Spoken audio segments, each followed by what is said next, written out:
காலையில ஏந்திரிச்சதும் முதல் பால் கண்ணு கொட்டிக்குதா அப்படின்னு சொல்லுவாங்கல்ல, அதுக்கேத்த மாதிரியே இந்த வீடியோவை ஆரம்பிக்கும் போது ஃபர்ஸ்ட் வீடியோவே அமோகமா இருக்கணும்ல. அதுக்காக ஏடிஎம்கேவோட ப்ரொபகேண்டா செக்ரட்டரி விந்தியா இருக்காங்கல்ல, அவங்க வந்து டிஎம்கேனா என்ன, டிஎம்கே என்னெல்லாம் செய்யும் அப்படின்றத பத்தி ஒரு டீடைல்டு அனலைசிங் வீடியோ போட்டிருக்காங்க. அந்த வீடியோக்கு தான் ஃபர்ஸ்ட் ரியாக்ட் பண்ண போறோம். வாங்க வீடியோ பாத்துடலாம். போகலாங்கிறீங்களா? வாங்க தம்பி வாங்க வாங்க. சரி வாங்க போய்தான் பாப்போம். ஐயோ அம்மா கொல்றாங்களேன்னு கத்திட்டு வீரன்றான். இலங்கை தமிழர்களை அழிச்சிட்டு தமிழன்றான். கச்சதீவ காவு கொடுத்துட்டு மீனவன் நண்பன்றான். குங்கும பொட்டு விபூதி அழிச்சிட்டு ஹிந்துக்கு ஆதரவுன்றான். உதயநிதியை மட்டும் வளர்த்துட்டு ஜனநாயகம்ன்றான். பால்டாயில குடிச்சிட்டு கண்ணியம்ன்றான். பிரியாணி கடையை உடைச்சிட்டு கட்டுப்பாடுன்றான். ஆபாசமா பேசினவனை எம்பி ஆக்கிட்டு கடமைன்றான். சாதிக் பாஷாவை சாகடிச்சிட்டு மைனாரிட்டி மக்களின் காவலன் என்றான். சமாதியில தயிர் வடை வச்சுட்டு பகுத்தறிவுன்றான். குடும்பத்துல இருக்கிற எல்லாருக்கும் பதவி போட்டு கொடுத்துட்டு வேலை வாய்ப்புன்றான். இப்படி நாதாரித்தனத்தை நாசூக்கா பண்றவன் தான் திமுக காரன். திமுகக்கு ஓட்டு போடுறதும் குரங்குக்கு கோட்டு போடுறதும் ஒண்ணுதான். சுத்த வேஸ்ட்.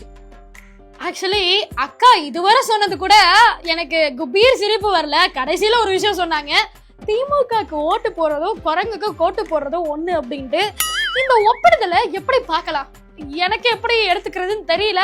மக்களே, இந்த வீடியோ பாக்குற உங்களுக்கு இந்த கம்பாரிசன் எப்படி இருக்கு அப்படின்றத கமெண்ட்ல சொல்லிடுங்க. அதுதான் லைக் திமுக எதெல்லாம் செஞ்சுட்டு நாங்க திமுக காரங்க, நாங்க இதெல்லாம் அதெல்லாம் அப்படின்ற மாதிரி ஒரு பெருமெல்லாம் பீத்திப்பாங்கல்ல, அது எல்லாத்தையும் ஒரே வீடியோல சல்லி சல்லியா நொறுக்கிட்டாங்க. அடுத்தது இவங்க எப்படி எப்படியோ பிரச்சாரம் பண்ணி பார்த்தாங்க, என்னென்னமோ முகாம்லாம் நடத்தி பார்த்தாங்க. ஆனா என்ன பிரயோஜனம்? ஒண்ணுமே இல்லைங்க. மக்கள் எல்லாம் அந்த பக்கம் திரும்ப கூட இல்ல. அத போக்கணும்ன்றதுக்காக, அதுவும் தமிழக மக்கள் கிட்ட ஒரு குடுகுடுப்புக்கார வந்து சொன்னா மக்கள் எல்லாம் அப்படியே ஏத்துப்பாங்கன்றதுக்காக திமுக இருக்கக்கூடிய ஒரு நபர், ஒரு நிர்வாகி, ஒரு மூத்த உறுப்பினர், எப்படி வேணா சொல்லலாம், அவரு குடுகுடுப்புக்கார வேஷம் போட்டுட்டு ரோட்ல இறங்கி ஒரு சாகசம் பண்ணிட்டு இருக்காரு. சாகச வீடியோ முதல்ல பாத்துருவோம், அடுத்தது என்னன்றத பேசுவோம். பெண்களுடைய வறுமையை போக்க, ஏழ்மையை போக்க மாசம் 1000 ரூபாய், வருஷம் 12,000 ரூபாய் கொடுக்கிறவர் தான் நம்ம முதலமைச்சர் மு.க. ஸ்டாலின். ஜக்கமா சொல்றா ஜக்கம்மா சொல்றாளா? வேற ஜனகராஜ அம்மாவை சொல்லுவாங்க. நம்ம வீட்டு புள்ள பள்ளிக்கூடத்துக்கு போகும்போது காலையில சாப்பாடு போடுறவர் தான்.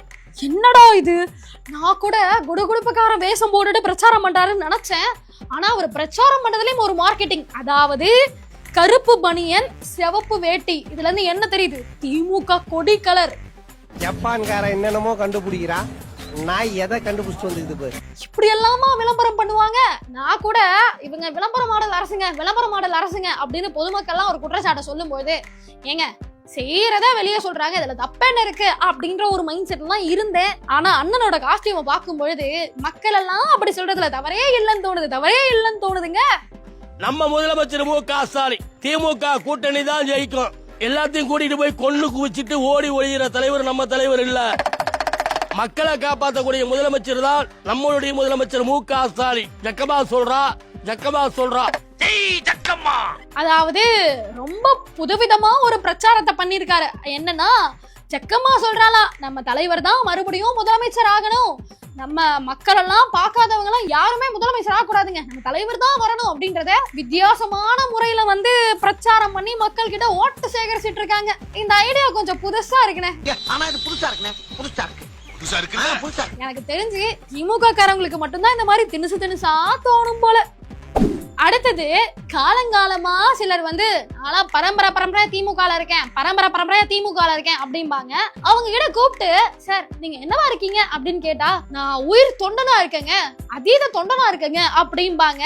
பட் அவங்க தாத்தா தொண்டனா இருந்து, அவங்க அப்பா தொண்டனா இருந்து, இன்னைக்கு அவங்க தொண்டனா இருந்து, நாளைக்கு அவங்க பையனும் தொண்டனாவே இருப்பான் அப்படின்ற கவலை சில பேருக்கு இருந்துச்சு. ஆனா இப்போ மக்கள் எல்லாருக்கும் புரிய ஆரம்பிச்சிருச்சு. அதுக்கான ஒரு சிறந்த உதாரணம் தான் இந்த வீடியோ. இந்த காலத்துல இந்த ஆளு இங்க போயிருவான், இவன் இங்க வந்துருவான் பெரிய இடத்துக்கு. அதுக்கப்புறம் இவன் மையன் இங்க இருப்பான், இவன் இங்க போயிருவான். இவரு இங்க வந்துருவாரு. இவங்க யாரும் இங்க போக முடியாது. இந்த கீழே கிடக்குற யாருமே இந்த பாதி கலாண்டருக்கு மேல போக முடியாதுல்ல. இதுதான் திமுக ஆட்சி, திமுக கட்சி. அதாவது என்ன அப்படின்னா கேலண்டர்ல இந்த போட்டோ எல்லாம் போடுவாங்கல்ல, லைக் கலைஞர் அவர்கள் முதல்வரா இருக்கும் போது கலைஞர் அவர்களுடைய போட்டோ பெருசா போட்டுட்டு ஸ்டாலினோட போட்டோ குட்டியா போட்டிருந்தாங்களா. இப்போ ஸ்டாலின் அவர்களோட போட்டோ பெருசா போட்டு உதயநிதி அவர்களோட போட்டோ சின்னதா போட்டிருக்காங்க. நாளைக்கு உதயநிதி அவர்களோட போட்டோ பெருசா போட்டுட்டு அவரோட பையன் இன்பநிதியோட போட்டோ சின்னதா வரும். அப்படியே இந்த சர்க்கிள் மாறிக்கிட்டே இருக்குமோ தவிர கீழே இந்த தொண்டர்கள், அந்தந்த மாவட்ட நிர்வாகி, அந்தந்த மாவட்ட உறுப்பினர் அவங்க போட்டோ எல்லாம் கேலண்டருக்கு கீழே சின்ன சின்னதா போட்டிருப்பாங்க.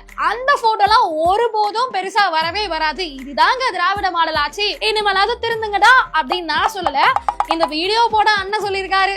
புரிஞ்சிருக்கும் நினைக்கிறேன். அடுத்தது பிரச்சாரம் ஆரம்பிச்சிட்டாங்க. ஒவ்வொரு கட்சியுமே ஒவ்வொரு பஸ்ல வந்து பிரச்சாரம் பண்ண ஆரம்பிச்சிருக்காங்க. ஆரம்பத்துல எடப்பாடி அவர்கள் ஒரு பஸ்ல வந்து பிரச்சாரம் பண்ணும்போது நம்ம மாண்புமிகு முதல்வர் வந்துட்டாரு சுந்தரா டிராவல்ஸ் பஸ்ல, அது ஒரு பச்சை கலர் ஒரு பஸ், அதுல வராரு, அவரை வேடிக்கை பார்க்க ஒரு கூட்டம் வேற அப்படின்ற மாதிரி நகைச்சுவை எல்லாம் பண்ணியிருந்தாரு. அதுக்கப்புறம் அவர் பையன் அதாங்க நம்ம சின்னவர் ஒரு வீடியோ ஒன்று பேசியிருக்காரு. இதை முதல்ல பாத்துருவோம், பார்த்துட்டு நம்ம பேசுவோம். சமீபத்தில் தொலைக்காட்சியில நீங்க பாத்திருப்பீங்க, ஒவ்வொருத்தரும் ஒரு ஒரு கலர் பஸ் எடுத்துக்கிட்டு போயிட்டு இருக்காங்க. ஒருத்தர் பச்சை கலர் பஸ், ஒருத்தர் மஞ்சள் கலர் பஸ். ஆனா நான் சொல்றேன், கடைசியா எல்லாத்தையும் ஓவர்டேக் பண்ணி ஜெயிக்க போகுது பிங்க் பஸ் தான். மகளிர் நீங்க யூஸ் பண்ண போற முதலமைச்சருடைய அந்த பஸ் தான். மத்த எல்லா பஸ்ஸையும் ஓரம் கட்டிட்டு அதுதான் ஜெயிக்க போகுது. அது என்னமா கொஞ்சம் கூட வெக்கப்படாம பேசிட்டேன். அதாவது இவர் மேல வந்து கலர் கலரா பஸ் எடுத்துட்டு வந்துட்டாங்க, எந்த பஸ்ஸும் ஜெயிக்காது, கடைசியில முதல்வர் விட்ட இந்த விடியல் பஸ் பிங்க் பஸ் தான் ஜெயிக்கும் அப்படின்றாரு. கீழே நீங்க பாத்தீங்கன்னா பிங்க் கலர் பஸ் பாதி கவுந்தும் கௌராமலும் கிடக்கு. ஐயா நீங்க விடுற பஸ்ஸே இந்த லட்சணத்தெல்லாம் இருக்கு, இதுல வந்தா நீங்க ஜெயிக்க போறீங்க அப்படின்ற மாதிரி ரொம்ப சூசகமா கேள்வி கேட்டிருக்காங்க. சின்னவரே இதுக்கு என்ன பதில் சொல்ல போறீங்க?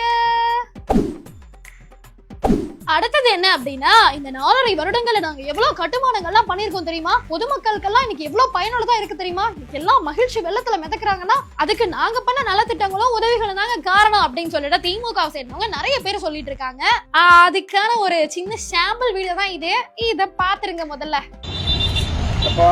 நான் திராவிட மாடல் காங்கிரீட் நல்லா பார்த்தவங்க ஒரு 15 நாளைக்கு முன்னாடி போட்ட சிமெண்ட் இது மக்களுடைய வரிப்பணம் பாத்துங்க. இதுதான் திராவிட மாடல். இன்னைக்கு காலையில இப்ப இது விழுந்துச்சு. இது எந்த அளவுக்கு சாத்தியம் நீங்களே பாருங்க. இதுக்கு 1 கோடி ரூபாய் மக்கள் பணம். என்னடா கட்டி வச்சுக்கிறீங்க, தொட்டாலே தூளா. அதாவது அப்பதான் வந்து கான்கிரீட் போட்டிருக்காங்க. இந்த பாதாள சாக்கடை திட்டம்னு ஒண்ணு பண்ணுவாங்க தெரியுமா, அதுக்கு குழியெல்லாம் நோண்டி மூடிட்டு கான்கிரீட் போட்டிருக்காங்க. போட்டு 10 நாள் கூட ஆகலையா, ஒரு இடத்துல விழுந்திருக்கு. பொதுமக்கள் எல்லாம் போய் பார்த்துட்டு அந்த மண்ணை எடுத்து பாக்குறாங்க, போல போல போல போலன்னு கொட்டுது. அதை போடுறதுக்கு சரிங்க ஏதோ அவசரத்துல போட்டாங்க அதனால கொட்டுது அப்படின்னு எடுத்துக்கலாம். ஆனா அது போடுறதுக்கு நிதி எவ்வளவு ஒதுக்கி இருக்காங்க தெரியுமா? 1 கோடி. 1 கோடி நிதி ஒதுக்கி போட்ட கான்கிரீட் போல போல போல போலன்னு கொட்டுது. 1 கோடி நீ பார்த்த? ஆமாப்ப 1 கோடி. இந்த இத்து போன 4 வாழைத்தாருக்கு 1 கோடி ரூபாய் வகுத்தரிச்சப்ப. ஐயோ கான்கிரீட்டே இந்த லட்சணத்துல இருந்துச்சுன்னா தமிழ்நாடு எந்த லட்சணத்துல இருக்கும் கொஞ்சம் யோசிச்சு பாருங்க. 1 கோடி செலவு பண்ணி போட்ட கான்கிரீட்டே எப்படி பொல பொலன்னு பொலந்ததை பார்த்தோம். அடுத்து ரோடு போட்டிருக்காங்க, சாலை வசதி அது எப்படி இருக்குன்றதுக்கு பாத்துருவோம். இது பாருங்களேன், இந்த ரோட பாருங்க. நானே திமுக காரன் தான். இந்த ரோடு போட்டா திமுகவுக்கு தான் கெட்ட பேரு. இந்த ரோட பாருங்க எப்படி இருக்குன்னு பாருங்க. இப்படி உரிச்சா வந்துரும் இந்த ரோடு. என்னங்க இது தார் ரோடு போட்டிருக்காங்க. அவர் வந்து அப்பதான் போட்டிருக்காங்க, 2 இன்ச் கூட இருக்காது. என்னமோ பெட்ஷீட் மாதிரி மடக்குறாரு, ரோடும் பேந்து கையால வருது. இதுல அண்ணனோட நேர்மை எனக்கு பிடிச்சிருக்கு. நானும் திமுக காரன் தான், இந்த மாதிரி ரோடு போடா திமுக தாங்க கேவலம் அப்படின்றதையும் ரிஜிஸ்டர் பண்ணிருக்காரு பாருங்க. அவர் நினைச்சிருந்தாருன்னா சாதாரண பொதுமக்கள் மாதிரி அந்த வீடியோ எடுத்து வைரல் பண்ணிருக்கலாம். நான் திமுக காரங்க அப்படின்ற உண்மை சொல்லியிருக்காரு. இதுல இருந்து என்ன தெரியுது, திமுக இருக்கவங்களுக்கு எல்லாம் உண்மை, நேர்மை, நாணயம், உழைப்பு எல்லாமே இருக்கு அப்படின்றது இதன் மூலியமா தெரிய வருது. இருந்தாலும் இது ரொம்ப மோசங்க. என்னமோ வெங்காயத்தை உரிக்கிற மாதிரி உரிக்கிறாரு, தாரோடும் பேந்து கையோட வருது. இதுக்கு எப்படியும் எனக்கு தெரிஞ்சு ஒரு 40-50 லட்சம் ஒதுக்கி இருப்பாங்கன்னு நினைக்கிறேன். 1 கோடி அந்த லட்சம்னா 30-40 லட்சம் எந்த அளவுக்கு இருக்குன்றத நீங்களே யோசிச்சு பாருங்க.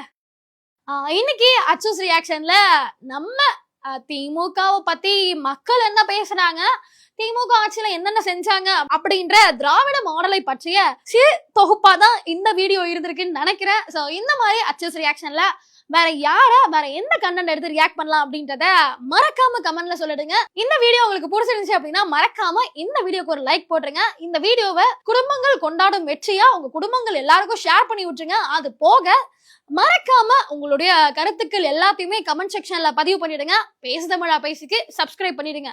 வரட்டாமாமே.